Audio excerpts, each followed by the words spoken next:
आनंद मासिक पत्रिका अंक 4 प्रतिलेखन संख्या 1 एवं 2 गति 85 शब्द प्रति मिनट। आदरणीय महोदय, हमारे इतिहास के इस अत्यधिक कठिन दौर में आपने मेरे प्रति जो विश्वास दिखाया है उसने मेरा हृदय छू लिया है।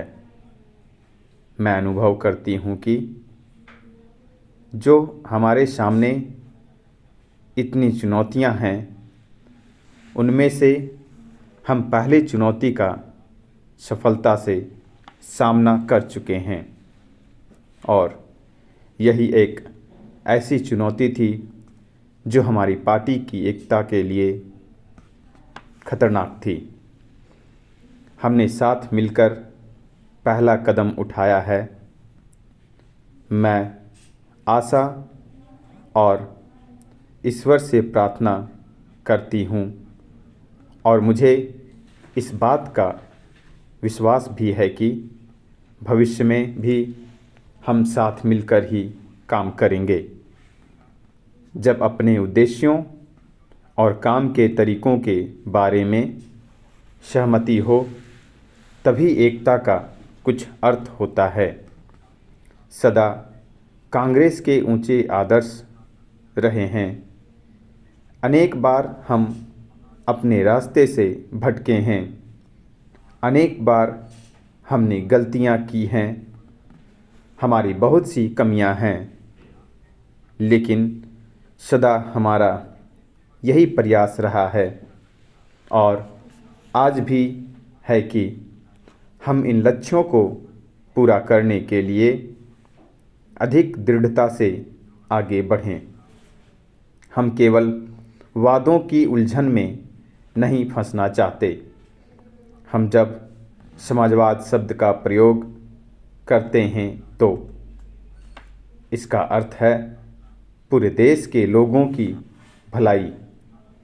गांव में रहने वाले भूमिहीन किसानों की भलाई, जो गरीबी का सबसे बड़ा कष्ट भोग रहे हैं।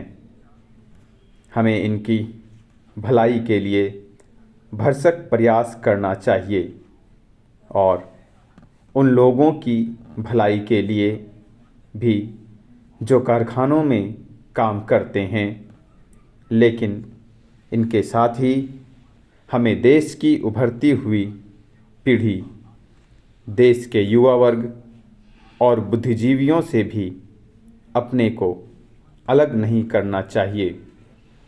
हम उन लोगों की कठिनाइयों पर भी ध्यान देना चाहिए जो सरकारी कार्यालयों में और दूसरे कार्यालयों में काम करते हैं। वे लोग जो हमारी आवश्यक सेवाओं को चलाते हैं, क्योंकि यही लोग भारत के सच्चे लोग हैं। इन सब लोगों की ओर हमें पूरा ध्यान देना चाहिए और यह देखना चाहिए कि हम इन लोगों की अनेक कठिनाइयों और समस्याओं का किस प्रकार तेज़ी से हल निकाल सकते हैं। आज कोई भी जिम्मेदार व्यक्ति अथवा पार्टी ऐसा कोई वक्तव्य नहीं दे सकती जिसमें बड़े बड़े वायदे किए गए हों। स्वतंत्रता के बाद के कुछ वर्षों में हमने बहुत उन्नति की है, लेकिन इसके साथ ही समस्याएं भी बढ़ती रही हैं। आज केवल सही नीतियों की ही मांग नहीं है, बल्कि इन नीतियों को तेज़ी से लागू करने की भी मांग है। आदरणीय महोदय, इस समय कठिन परिश्रम का साथ मिलकर आपसी विचार विमर्श से और अपने देश के विशाल जन समुदाय तथा सब वर्गों की महत्वाकांक्षाओं के अनुरूप काम करने का है। यदि जन समुदाय से भी अपना घनिष्ठ संपर्क बनाने में सफल होते हैं और यदि हम इस संपर्क को कायम रख पाते हैं तो भी भविष्य के कार्य की ठोस नींव पड़ जाएगी। आज हमारे सामने बदली हुई परिस्थितियां हैं, हमें बताया गया है, और यदि आंकड़े सही हैं तो 1994 से वोटों की संख्या में केवल 5% ही उतार चढ़ाव हुआ है। लेकिन फिर भी बेहद बदली हुई परिस्थितियां हैं। आज हमारी पार्टी की ही सरकारें नहीं हैं, बल्कि कुछ राज्यों में हम विपक्ष में हैं। हमें लोकतंत्रीय तरीके से काम करने का अच्छा स्तर कायम करना है। हमें भविष्य में साथ मिलकर काम करना है।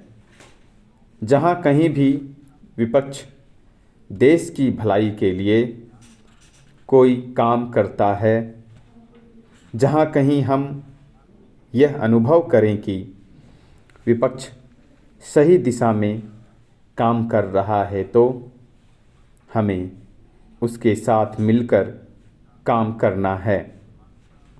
हमें अन्य दलों की सरकारों का केवल विरोध के लिए ही विरोध नहीं करना चाहिए, जैसा कि कभी कभी स्वयं हमारी सरकारों के साथ हुआ है।